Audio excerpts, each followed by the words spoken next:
Hello and welcome to Wave Kitchen Episode 2. I've been trying to make some small improvements to my studio setup, so I'm hoping that the polish on this episode is a little bit more than the last. I'm just going to be making a track from the beginning, from scratch. I have no idea what I'm going to make. Just going to start making stuff, and I'm going to bring you along for the ride, so hold on. Might get crazy. Probably not that crazy. I'm going to start where I usually start, with some samples. I'm just going to start looking through my weird collection of samples, and we're going to see if we can find something good. I'm opening up Ultrabeat, and I am going to look through my little audio samples library.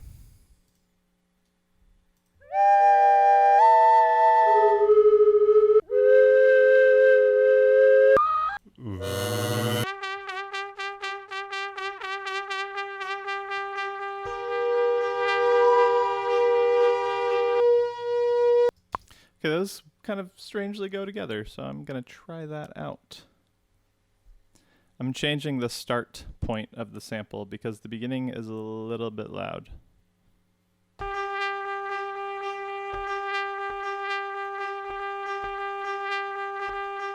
Sweet. Got my samples. Ready to start working with those. So this is one of my favorite things that you can do with Ultrabeat. You can actually take your individual samples and send them out to group outputs. I'm going to send this flute out to a stereo output so that I can do something interesting with the stereo field. For the trumpet, I'm going to send it to a mono output because I don't think I need the stereo field as much. So once I set those outputs, I go down here to my Ultrabeat channel and press the plus sign. I'll do that twice. And then I just want to make sure that this input is corresponding to the correct input in Ultrabeat. So one of them is 3 and 4, and one of them is 17. I've got my 3 and 4 here, and this one I'll change to Ultrabeat 17. Usually these tracks are really loud once you put them through a new output, so I'm going to go ahead and just knock it down 6 dB or so to start with.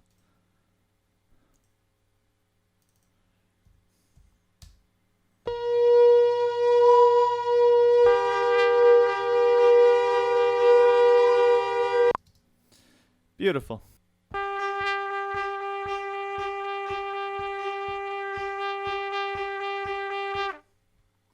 It's about 118 or so. So I'm going to set my tempo. Whoopsie. Set my tempo to 118. I'm also going to save my project. Save early and often, kids. It's important. Wave Kitchen.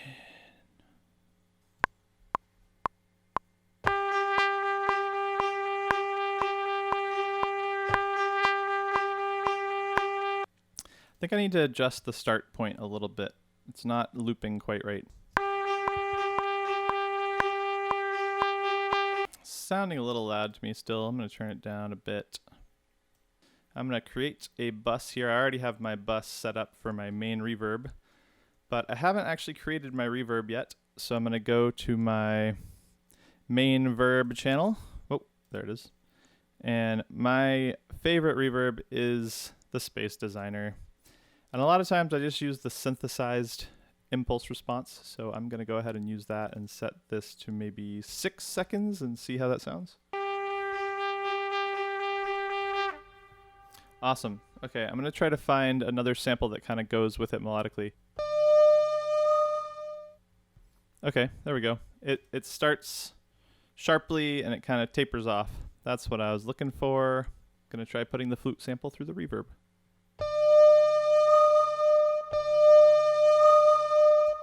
I'm also going to make this trumpet sample a little short because it's kind of long.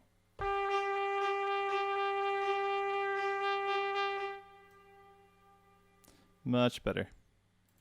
I'm going to copy that same trumpet sample and try pitching it down.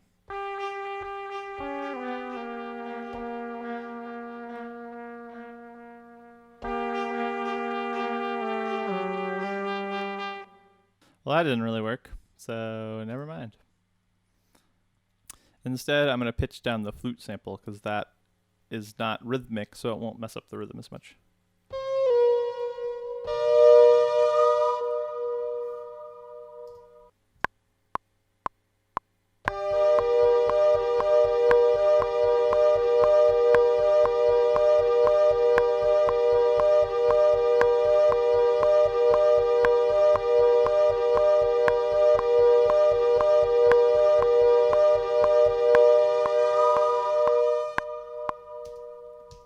Beautiful.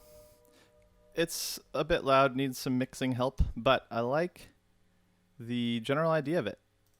I feel like now that I have a lot of sort of airy sample-based stuff, I need an analog synth to come in and really cut through. So I'm gonna turn on the old Arturia Mini Brute, and we're gonna try some bass lines. Oh, it's working. That was kind of loud. So I'm just going to loop this for a bit and try playing some bass lines.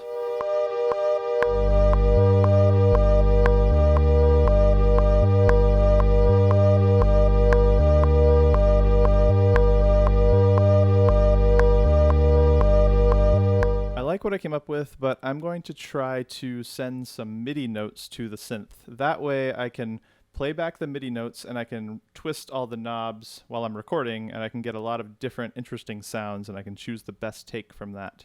I'm using the USAMO, which is the Universal Sample Accurate MIDI Optometrist. I don't remember what the last letter is. It basically sends very accurate MIDI data to your analog gear.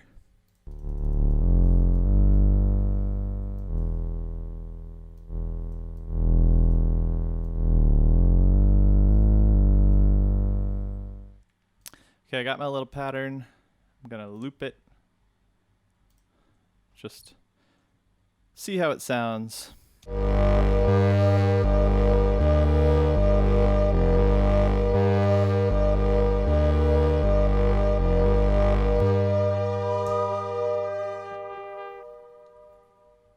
That sounds pretty dope. Let's think about how we want this song to start, because it kind of comes in pretty suddenly, and I want there to be some kind of a lead in. I definitely want to have the flutes and the trumpet slowly fade in. So I'm going to go to my Ultra Beat tracks that I made, and I'm going to right click and press Create Track. And I'm going to do that for both of these. And now I can go to the timeline and I can create a fade in with automation. It's a really good trick to know if you have never used this before. So I'm going to have it start from 0. Negative infinity. Sorry. Excuse me. Negative infinity.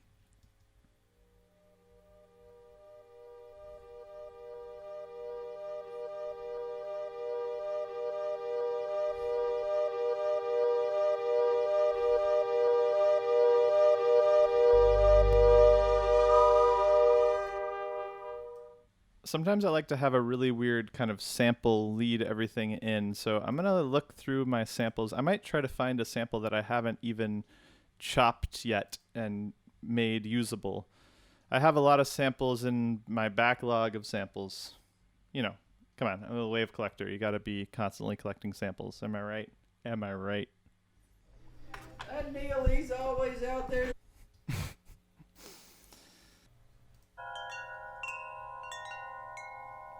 Ooh, okay, I like that. That's kind of a weird chime.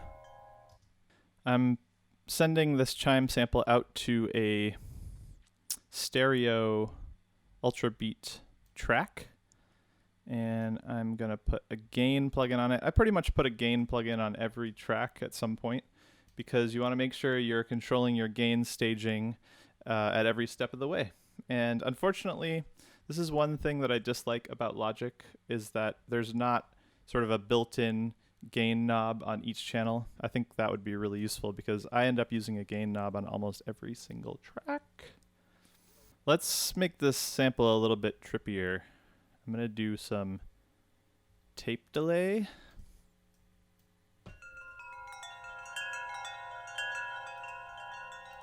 That sounds pretty goddamn mysterious. So I'm keeping it. Alright, so let's try to make this a proper intro.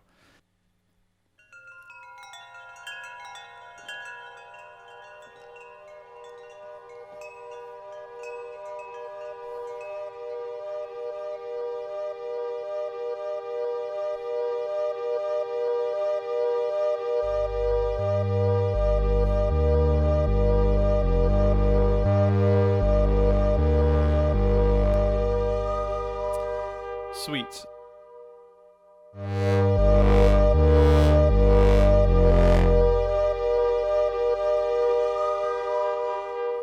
a little intense.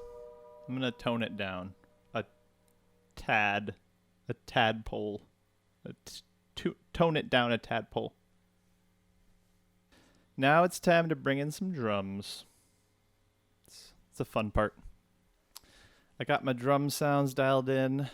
Now I'm going to start drawing in some MIDI notes.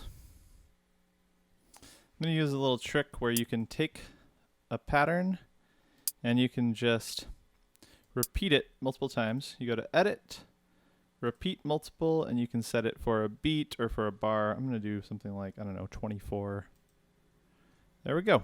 Now I've got a lot of hi-hat hits. Okay, that's clearly too slow. So make those half as long, squish them together.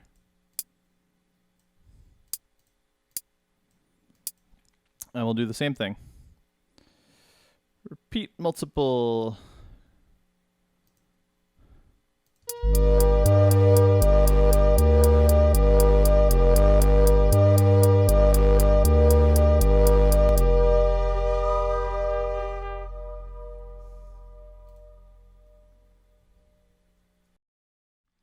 Okay, I like this beat. I'm gonna add some polish to it later, but I'm gonna have it as kind of my backbone for now.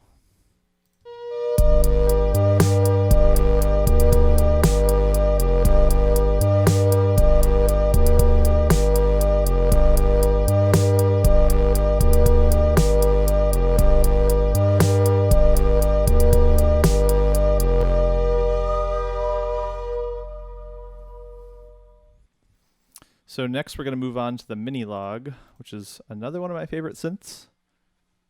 And with the mini log, we can do chords, which we can't do with the mini brute. So I'm going to fire this thing up and start working on some sounds.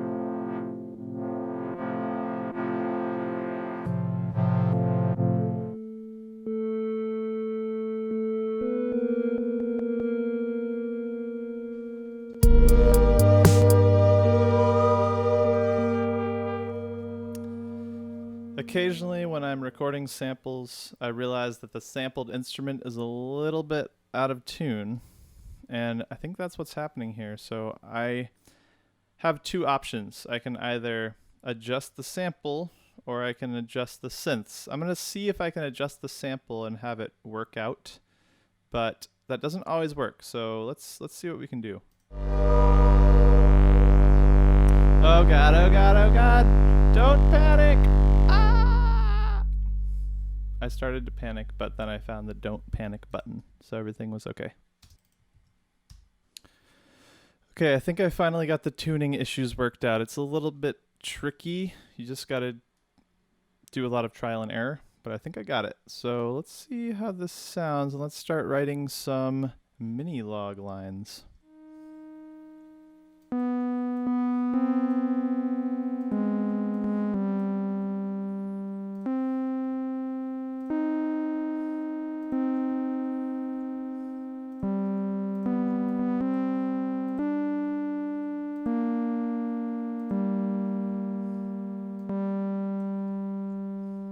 I think this lead line needs some reverb for sure.